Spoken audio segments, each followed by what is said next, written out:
तो बता दें कि उत्तराखंड कैबिनेट बैठक में कल महत्वपूर्ण निर्णय लिए गए, जिनमें कल कैबिनेट बैठक में निर्णय लिया गया कि 20 अप्रैल के बाद से जनता की परेशानी को कम करने के लिए कुछ छूट लागू की जा सकती है।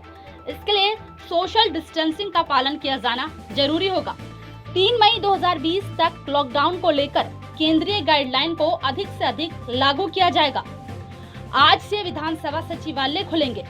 अनुसूचित से ऊपर के कर्मचारी सचिवालय विधानसभा में रहेंगे। सभी धार्मिक स्थल समारोह बंद रहेंगे।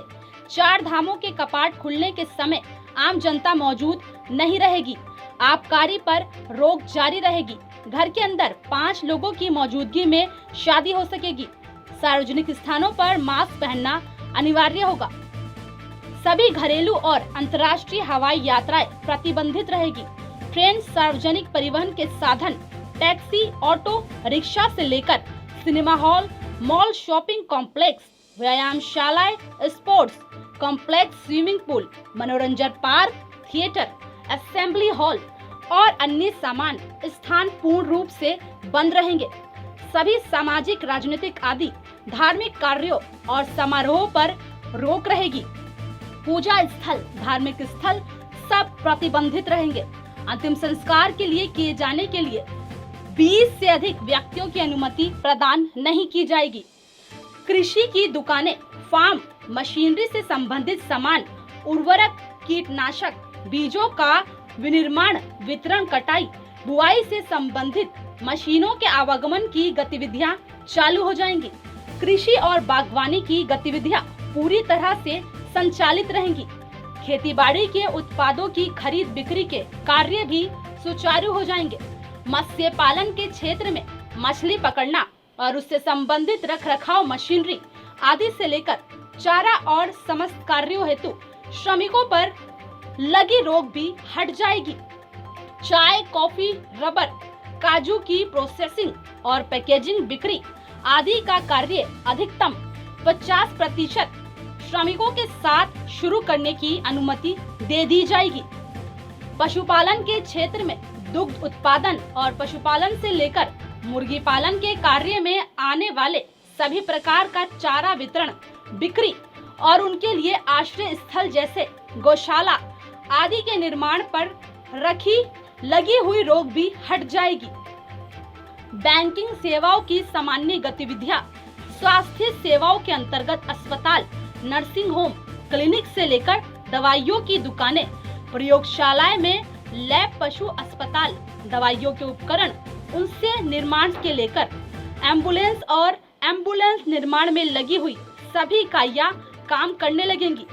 इसके साथ ही ये जानकारी भी दी गई है कि केंद्र सरकार ने 20 अप्रैल से दी जाने वाली छूट के लिए देहरादून को रेड जोन में रखा है तथा उधम सिंह नगर और नैनीताल को कोरोना के हॉट स्पॉट के रूप में दर्ज किया गया है। इसके अलावा अल्मोड़ा, पौड़ी और हरिद्वार को नॉन हॉट स्पॉट की श्रेणी में रखा गया है। तो ये थी कैबिनेट बैठक में लिए गए महत्वपूर्ण फैसले। कांग्रेस के उपाध्यक्ष सूर्यकांत धस्माना ने कैबिनेट बैठक के कई फैसलों पर सवाल उठाए हैं। उन्होंने कहा है कि बैठक में लिए गए फैसले जनता के हित में नहीं हैं।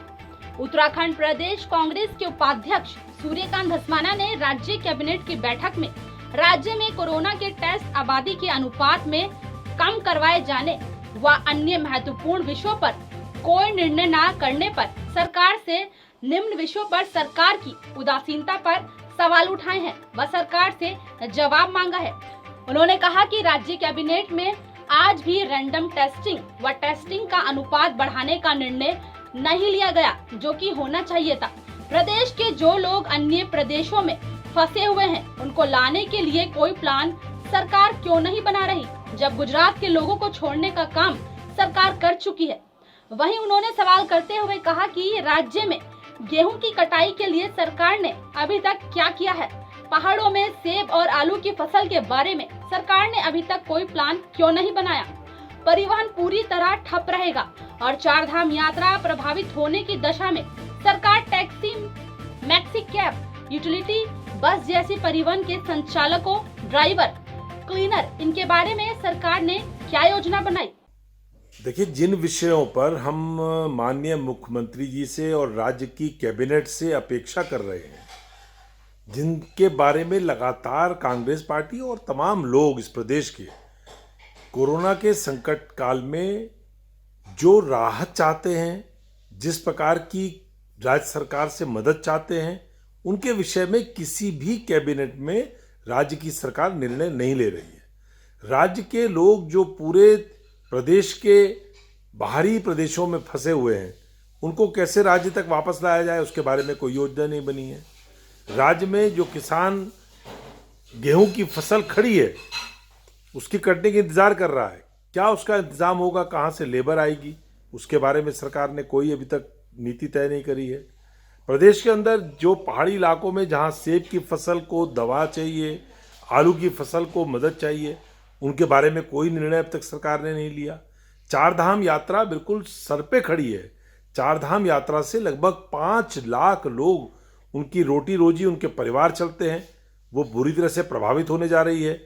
उस चार धाम के प्रभावित होने से, यात्रा के प्रभावित होने से जो उससे जुड़े हुए लोग हैं, चाहे होटल व्यवसायी हों, धर्मशाला वाले लोग हों, टैक्सी वाले हों, मैक्सी कैब वाले हों, बसेस वाले हों, जितना परिवहन से जुड़ा हुआ व्यवसाय है वो लोग हों, उनके बारे में क्या होगा, घोड़े खच्चर वालों के बारे में क्या होगा। सरकार ने कोई कैबिनेट में इसके बारे में कोई अपनी मंशा जाहिर नहीं करी। टेस्टिंग जो है कोरोना की, वो इतनी कम हो रही है आबादी के अनुपात में, कैसे उसको बढ़ाया जाए, उसके लिए क्या सरकार के पास इंतजाम है, इसके बारे में कोई चर्चा नहीं करी। मैं समझता हूं कि केवल जो केंद्र सरकार बोल रही है उसको राज्य की कैबिनेट करके और आप अप्रूव कर रहे हैं, उससे काम राज्य में बनने वाला नहीं है। जो राज्य के विषय हैं, उन राज्य के विषयों पर आपको राज्य के वर्तमान परिस्थितियों के अनुरूप निर्णय करने पड़ेंगे। राज्य सरकार को पहल करनी चाहिए। मैं समझता हूं अब तक राज्य की सरकार उस प्रकार से कोरोना से जो हालात पैदा हुए हैं उनसे निपटने के लिए कोई प्रभावी रणनीति राज्य की सरकार नहीं बना पाई है। साथ ही उन्होंने कहा कि राज्य में 5 लाख लोगों की रोजी रोटी चार धाम से जुड़ी है, उनके बारे में सरकार ने क्या योजना बनाई है, इन सब का सरकार जवाब दे। आप देख रहे थे जनहित एक्सप्रेस लाइव, देहरादून।